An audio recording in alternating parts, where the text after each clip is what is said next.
question I want to present y'all is, who will you choose to serve?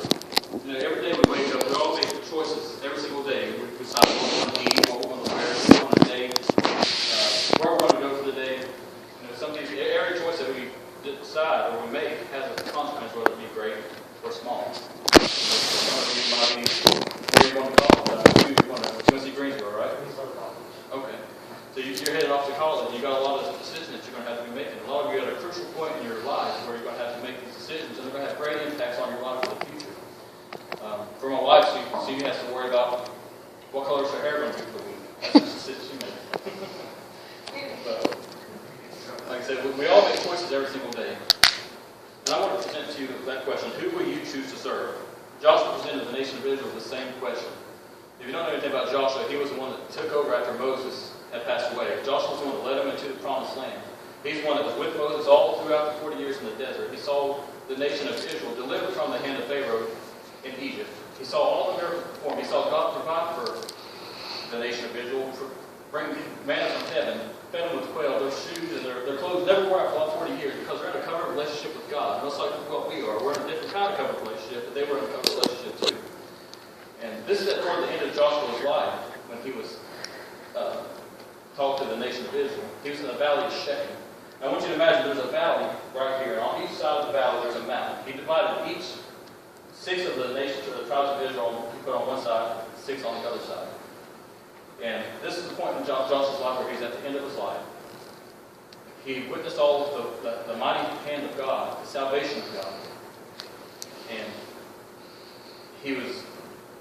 there was at a point where he knew that there's peace in the land. God had established a nation. They secured the borders. They had no more enemies. So Joshua wanted to gather the nation together because he saw where they were headed to. I'm going to read Joshua 24:13. It says, "So I gave you a land on which you did not toil, and cities you did not build, and you live in them, and eat from them, and all of those that you did not plant. Now fear the Lord, and serve him with all faithfulness. Throw away the gods your ancestors worshipped, and serve the Lord. But if serving the Lord seems undesirable to you, then choose for yourself this day whom you will serve, whether the gods your ancestors served beyond the Euphrates, or the gods of the Amorites in whose land you are living. But as for me and my household, we will serve the Lord." So Joshua's saying, I see where you're going. I see that you have all that we're at a time of peace right now. We're kind of settled. And you're looking around and you're looking at all these other things that the world has to offer, what the other lands have to offer. Now your ancestors, they chose to worship other gods. They didn't choose to worship the true God. God delivered them and they turned to God. And you know the story of Israel, how they wish-washed back and forth. It's real easy to throw judgment at them, but don't we do the same things now today with our lives? But Joshua said, the whole chapter of 23 before he started speaking this to Israel, he was talking to them about, this is what God has brought you from. This is what God has done for you. Don't forget what God has brought you from. You've seen the salvation of God. You know that God is Lord, and you've seen his mighty, powerful hand. He says, but even after that, if you do not find it desirable to worship him, to serve him, then you of course. But as for me and my house, we will serve the Lord. And some of you say, well, I'm not a father, I'm not a mother, I don't have a house. But I want you to say this, that for me and all I have, we choose to serve the Lord. Everything that I have, we choose to put all that energy, all of our body, mind, soul, strength, we're going to serve the Lord. I was trying to think of an illustration to go along with this, something that would bring it to life for you, and I really couldn't find anything. I've done a lot of searching, and then I was praying, and the Holy Spirit said, just tell them your story. And my life mirrors the children of Israel. I'm sure some of yours do too. I want to kind of give my testimony, if you will, from that. I grew up in church. Far back as I can remember, my first time in church, I was going to church. My first memory was I was going to church as a lamb. I don't know if I was a Christmas play, an Easter pageant, I have no idea, but I was going as a lamb. But I remember being raised in church. Every time the doors opened, I was either dragged to church or I went willingly. And I'm so thankful for that. But I grew up in church. I saw the move of God. I saw miracles with my own eyes. I saw how powerful God's hand was. And I remember when I was about 9 years old, I remember a drawing on my heart, unlike anything I've ever felt before, a passion, a fire, just pulling me down to the altar. And I knew that I needed what everybody else around me had. So I went down to the altar and I began to pray. I said, God, please, I don't know what this is. I don't understand it, but I need you in my life. I'm sorry for all the bad that I've done, but I need you to come in my life. I want to make you my Lord. So around the age of 9, that's what I did. I'm not one of those that remembers the exact day, the hour, or the color shirt I wear. I don't remember submitting myself to the Lord. And I began to progress in my relationship with Christ. When other children were reading, or as I played video games, I still have my fun, I still play video games, but I spent time with the Word. I began to read the Bible every night, and I began to delve in it and learn from it. There came a point when I was about 14, I remember getting the call to pastor, the call to preach, and it scared me to death. But it was after that fear that took hold of me, I began to look around, probably at the age of some of y'all, 13, 14. I began to look around at what the world had to offer. Even though I've seen the presence of God, I've seen what God can do, I've seen God do all these miracles, I've seen God speak through me, the Holy Spirit indwelled me.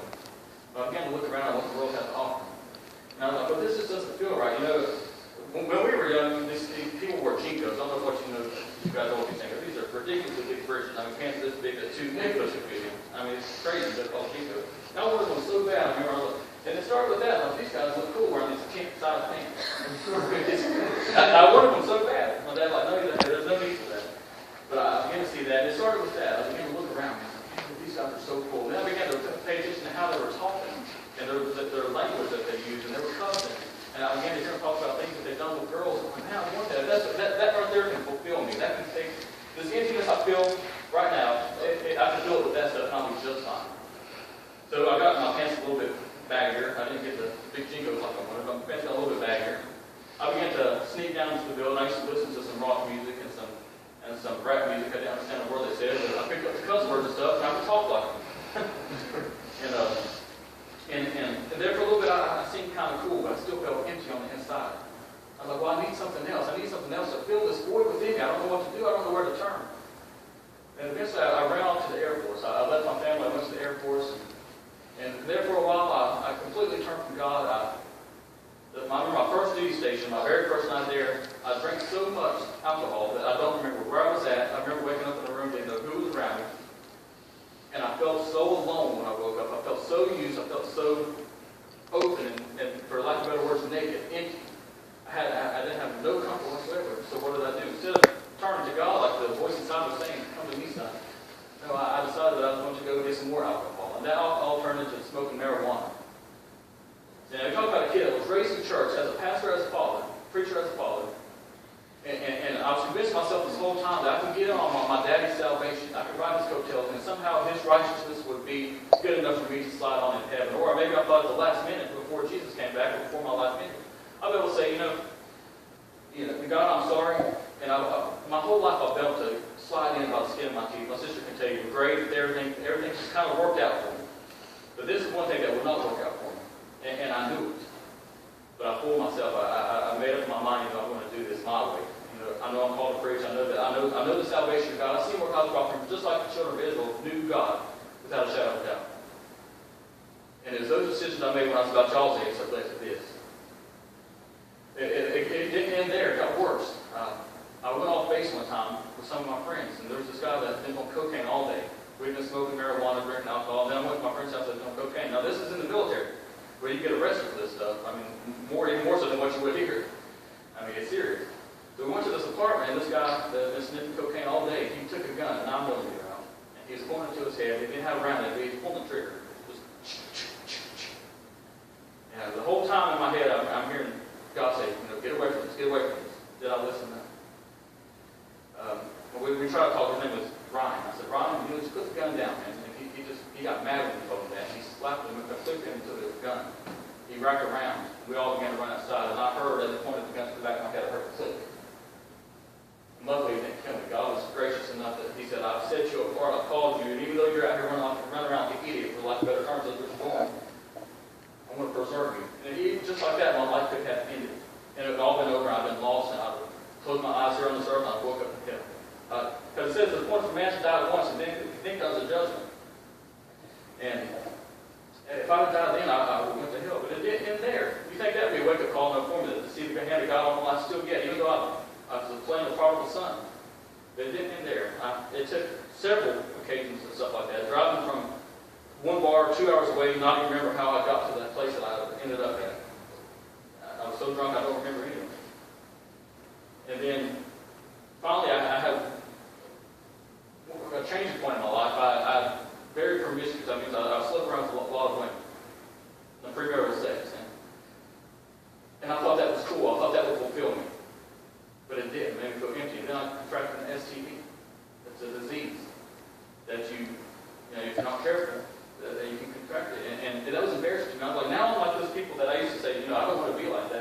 I'm now that very same person. And I felt so empty inside. I felt so dead. I felt disgusting. And I prayed. I began to turn to God because I knew, like, okay, this is where I'm at, and this is my only hope, is seeing this life ahead of me. And the only thing I do is grasp onto God. So I began to turn to Him, and I began to pray. I was like, God, send me somebody to straighten me out. Send me a life partner. Send somebody that will help calm me down. And God did. He sent me my wife. And even then, it took us a long time to get to where we are now. A series of, I almost had to lose my wife, my children, my marriage. I was still an alcoholic. Until one night, we moved to Lincoln. And we lived in an apartment. And God had been dealing with me all week. And He forcefully drove me to my knees in my living room. I remember falling down on the hardwood floor. Forcefully drove me to my knees. And I looked up and I heard a voice. An audible voice said, "If you do not answer, I will call another." And that shook me. That got my attention. All the other stuff, yeah, I could feel God's hand on my life the whole time. And I could tell that He was saying, turn away from this stuff, just like I would several of you probably babysit or have younger siblings. One way I know how to describe it is if, say, my son's running toward a slippery spot at a restaurant where they just mocked. I say, "Son, don't go over there because you're going to fall and you're going to get hurt." That's what God was trying to do this whole time, saying, "Son, don't go over there. Come on here. I want you to be with me. I'm trying to protect you." But I was rebellious. And it wasn't until He drove me to my knees and got my attention and said that, if you don't answer, He didn't say that He wouldn't continue to draw me, but He wasn't going to use me for His purpose anymore. I had gone too far. So I began to pray. The very next night, Lisa came up to me. She said, "Matt, if we died right now, would we go to heaven?" And my flesh wanted to say, "Yes, don't worry about it. We're going to be fine." But I couldn't. I broke down, and she broke down, and we began to cry. I said, "No, we're not going to go to heaven." We got down beside our bed that night. We joined hands. We submitted our lives to God. And we've seen such a miracle, how He's mended our marriage, how He's placed us back together, how He's risen me up, and now I'm able to bring the Word to you. And I didn't tell you guys all that stuff to say, look what He did, He's so cool. And, if He got away with it, I can, because you don't know the scars that I battle daily because of the foolish decision I made when I was y'all's age. It's a daily battle that I have to crucify my mind, crucify my flesh because of the things I've seen, because of the things I've experienced. And I don't wish it on any of you because life is but a vapor, is what James says. And I remember as a teenager, I thought I had the whole world, the whole life ahead of me. I'm an 911 dispatcher. Somebody that was 16 years old, this girl named Jessica, I still remember her name. I remember her mom calling at 6 o'clock one morning. She said, I can't get my daughter Jessica to wake up. Something's not right. She won't wake up. And this girl went to bed the night before with dreams of college, one day getting married, one day having kids. She was a good girl from what I understand.